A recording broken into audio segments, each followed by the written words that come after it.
Check කොන්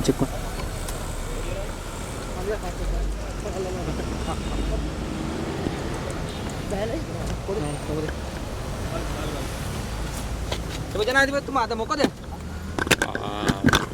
මට මේ අල්ලසා දූෂණ විමර්ශන කොමිෂන් සභාවට එන්න කියලා දැනුම් දීමක් ලැබුණා. ඒ දැනුම් දීම තුළ තමයි මම ආවේ. විශේෂයෙන්ම මගේ රජයේ පැවති කාලේ මම ජනාධිපති ධර්ම කාලේ අමාත්‍යාංශයක සිදු බරපතල වංචාවක් හා දූෂණයක් එහෙම සිදු වෙලා තිබෙනවා කියලා පරීක්ෂණයක් පැවැත්වෙනවා. ඒ සම්බන්ධයෙන් මගේ ප්‍රකාශයක් ගන්නයි එන්න කිව්වේ. ඒ අනුව මම මගේ ප්‍රකාශය දුන්නා. ඒ ඇරෙන්න මම මේ විත්තිකාරයෙක්වත් මේ පැමිණිලිකාරයෙක්වත් නෙවෙයි. ඒ සිද්ධිය සම්බන්ධයෙන් අවශ්‍ය තොරතුරු ලබා ගැනීමක් තමයි ඒගොල්ලන්ට වුණා වෙලා තිබුණේ. මොනවාද අමාත්‍යාංශයේද මොන අමාත්‍යාංශයේද ජනාධිපතිතුමා? ඒක මම කියන එක හොඳ නෑනේ. ඒක මටත් හොඳ නෑ, කොමිෂන් සභාවටත් හොඳ නෑ මම මේක කියන එක. ඔබතුමාට ආයෙ එන්න කිව්වද? නෑ මට ආයෙ එන්න කිව්වේ. ඔබතුමා ජනාධිපති සමයේ දරපු අමාත්‍යාංශයක්ද? ඔව් මම ජනාධිපති සමයේ දරපු අමාත්‍යාංශයක්. ඔබතුමා සම්බන්ධද නැත්නම් ඔබතුමාගේ අමාත්‍ය කියන වෙන අමාත්‍ය ධුරයක් ධම්ම සම්බන්ධේ නෑ මට කිසිම සම්බන්ධයක් නෑ වෙන අමාත්‍යාංශයක් ඒක. අතෝර කවුද දන්නේ? ඔබතුමා නෙමෙයි ඇමති ධුරේ දරුවේ. නෑ මම ජනාධිපති කාලේ. ඇත්තටම ඔබතුමාගේ නම් නම් ඇත්තට ඔය වගේ දේවල් වලට ගෑවිලා නෑ. මේක මොකද හිතෙන්නේ දැන් ඔබතුමාට? නෑ ඉතින් දැන් මම CID එකට අල්ලස් මේ වයිබරි එකට දැන් කීපකමන පෞගේ මාස කීපේ ඇවිත් තියෙනවා. ඒ එකක්වත් මේ මම මේ විත්තිකාරයෙක් විදියට ඔය ඒ විදියට මට තිබෙන චෝදනාවක් සම්බන්ධයෙන් නෙවෙයි. වෙන ආයතනවල සිදු මගේ ආණ්ඩු කාලේ සිදුයි වෙනත් අය විසින් සිදු වුණායයි කියන කාරණා සම්බන්ධයෙන් මම යමක් දන්නවා නම් ඒ පිළිබඳව කරුණු පැහැදිලි කිරීම. ඉතින් ඒක නීතියට අදාළ දෙයක්. ඒකට ගරු කරන්න ඕන. ඒක අපි යමක් දන්න දෙයක් තියෙනවා නම් නීති විරෝධී දෙයක් වංචාවක් දූෂණ සිද්ධ වෙලා ඒක අපි අපේ දන්න දේ කියන්න ඕනේ. අපි ඒක සහය දෙන ඕනලට සහයෝගය දෙනවා. ඔව් ඒක මම කවදාත් කළානේ අද ඊයේ නෙවෙයි. මම මේ ඔරුවල්ලන්න මමත් පාතාලයේ ඔරුවල්ලන්න කොච්චර මා කඳුරේ මදුස් කෙනාය මම මේ මරණීය දඬුවම දෙන්න අස්සම් කරේ මම කුඩුකාරයින්ට පාතාලයින්ට.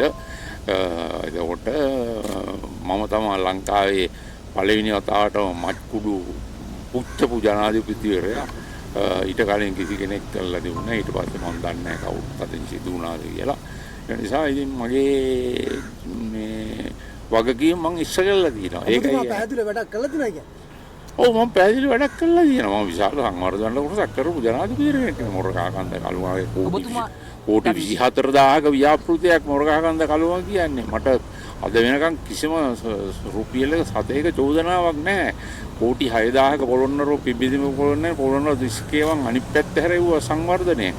මට කිසිම වංචාවක් චෝදනාවක් නැහැ. පරීක්ෂණ පැවැත්වුවා. ඊට පස්සේ ආපු ආණ්ඩු පොත් පෙරළුවා හැම තැනම කොහෙද වෙලා මොනවා හරි තියෙනවා. දැන් ඊට ජනාධිපතිතුමා කුමන්ත්‍රණයක් නිසාද ඔබතුමාට යන්න උනේ? නැත්නම් ඔබතුමා දෙවෙනි පාර ජනාධිපති වෙනවනේ.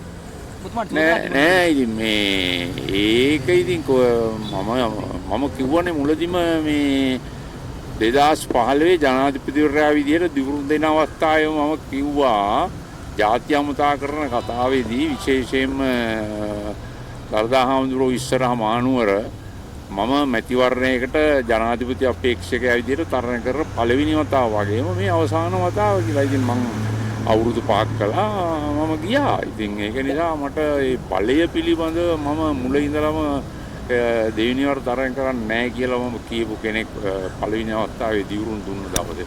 දැන් ඔබතුමා දැන් කුඩු ඇල්ලුවා කිව්වා. දැන් මේ දැන් කුඩු අල්ලන එක ගැන දැන් කුඩු අල්ලන්නේ ඊටාම හොඳ දෙයක්. ඒක කළ යුතුයක්. ඒකට ජනතාව සහයෝගය දෙන්න ඕනේ. දැන් ඒ කාලේට වඩා කුඩු වැඩි වෙලාද? ඒක ඉතින් මම දන්නේ නැහැ. මම ඕවා ඉතින් පරමනල කොහොමද කියලා බැලුවේ නැහැ නේ. ඒ කාලේ අල්ලපු ප්‍රමාණය දැන් ප්‍රමාණය කොච්චරද කියලා ඉතින් මට දැන් මතකයක් නැහැ. අද අයවැය මොනවද හිතන්නේ? ඈ? අද අයවැය පාර්ලිමේන්තුවේ ජනාධිපතිතුමා ඉදිරිපත් කරන කතාවක්. ඉතින් ඒක ඉතින් පාර්ලිමේන්තුවේ අයව ඉදිරිපත් වුණාම හෙට දිහාට බලමු මොනවද තියෙන්නේ කියලා. මොනවද ඇද්ද?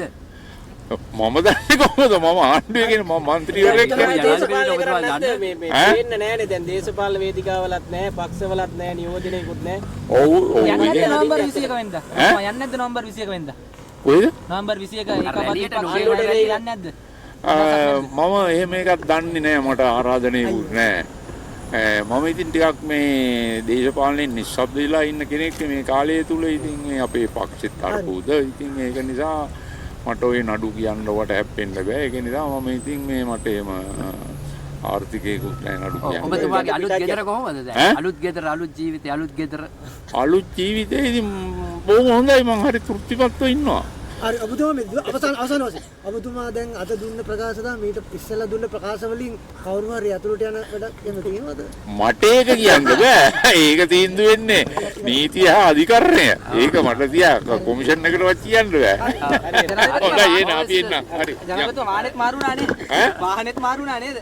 වාහනේ මට වාහනයක් නැහැ මේක මගේ නෙවෙයි මේක වෙන එක්කෙනෙක් එක මට වාහනයක් නැහැ. ඔබතුමාට වාහනයක් නැහැ? නෑ. අයියෝ. මන්දිර